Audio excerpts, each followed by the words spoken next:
Mas, por falar em juros, gente, a decisão do Fed ontem gerou uma forte reação dos mercados. S&P 500 atingiu o nível mais baixo em um mês, enquanto o índice Nasdaq teve uma queda de 9% em comparação com a máxima histórica de junho. Vamos chamar ela, Lucinda Pinto, nossa editora, analista de economia, que vem nos explicar um pouco mais sobre esse cenário. Bem-vinda, boa tarde. Boa tarde, Muriel. A gente estava com saudade de você. Que bom que você voltou, né? Obrigada. De vez em quando eu apareço por aqui, Lucinda. Ainda mais para ouvir sobre decisão de política monetária, que agora a semana foi quente e deve continuar quente até amanhã com essas notícias todas de decisão de juros. E eu queria muito que você explicasse para a gente o que assustou especificamente o mercado nesta quarta-feira, quando saiu a decisão do Fed. Pois é, Muriel, boa tarde a todos. Falou-se muito em indefinição, numa falta de informação, de clareza por parte do Kevin Warsh ontem, e isso gerou um movimento importante na curva de juros lá nos Estados Unidos, consequentemente fez as bolsas caírem bastante, e hoje o debate continua, embora as bolsas tenham se recuperado ali por conta de balanços de empresas de tecnologia.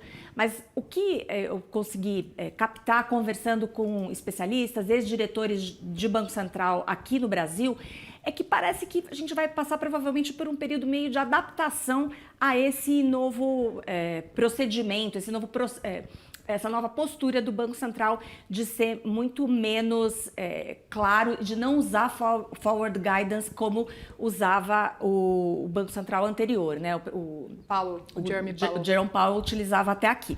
Então parece que vai ser um Banco Central mais à la Greenspan do que à la Bernanke. Então uma mudança de escola, digamos assim.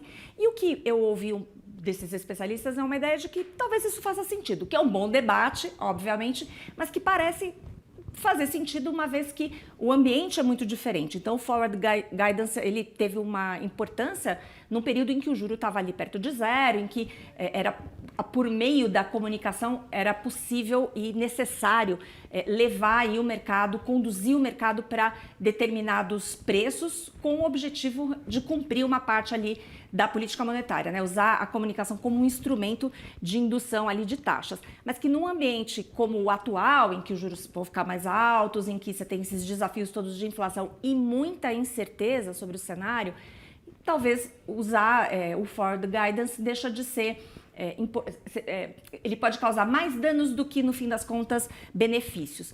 Porque qual que é o ponto? Se você dá uma indicação para o mercado, naturalmente o mercado caminha para uma direção dada pelo Banco Central, né? Vai todo mundo para o mesmo lado.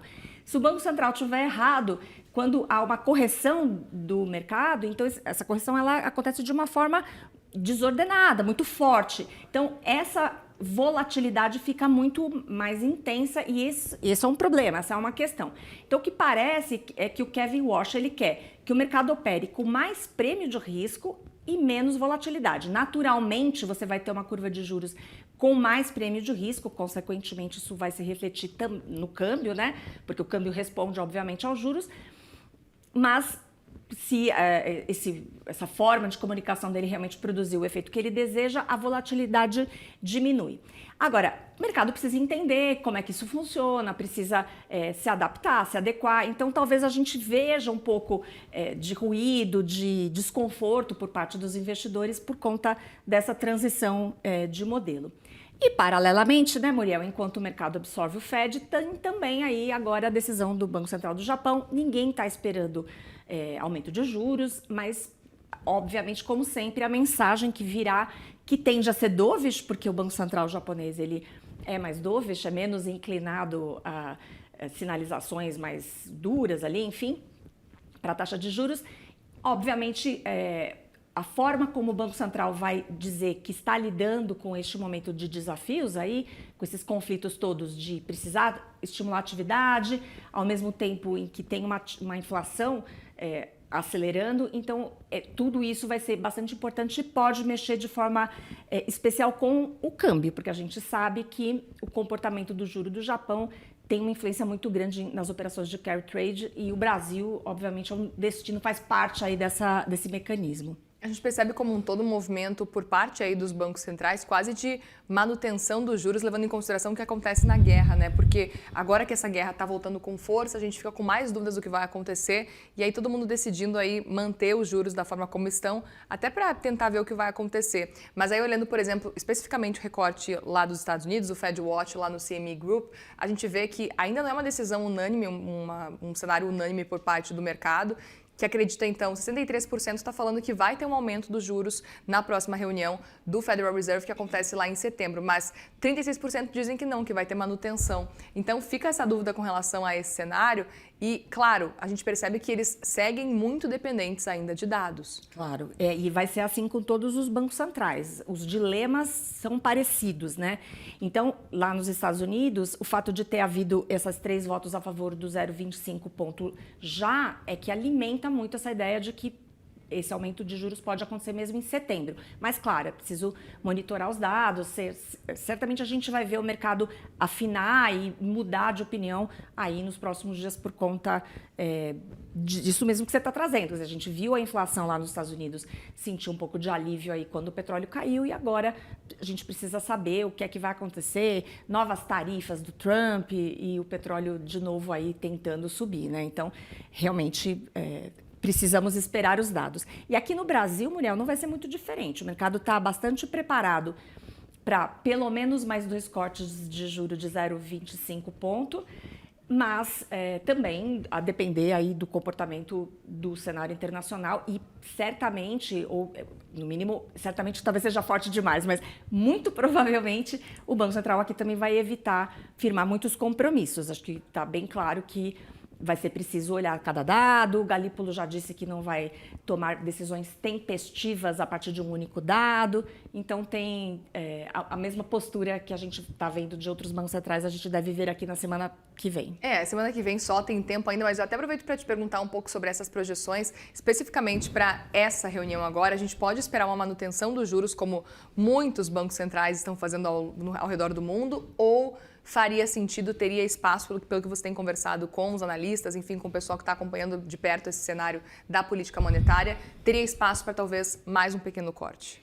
O mercado está preparado, está posicionado para mais um corte de 25 e com grande chance para um segundo corte de 25. O que é uma mudança do que a gente vinha vendo ao longo dos últimos meses, né? Exatamente.